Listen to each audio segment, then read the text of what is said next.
Alam nyo ba guys, kung sino tatalo ni Inoue? Nandito lang sa Mindanao guys. Bakit nyo ipalaban si Tapalis na wala namang nagawa? Para lang siyang alimango guys, nga puro depensa. Ganun-ganon guys. Naghintay lang na mahuli guys at kumao ni Inoue guys. Kaya, pag ako ang kalaban ni Inoue guys, trikat lang yan guys. Sigundahan ng too guys. Sa wala ko guys.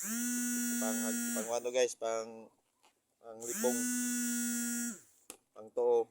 Bagsak talaga sa ito guys.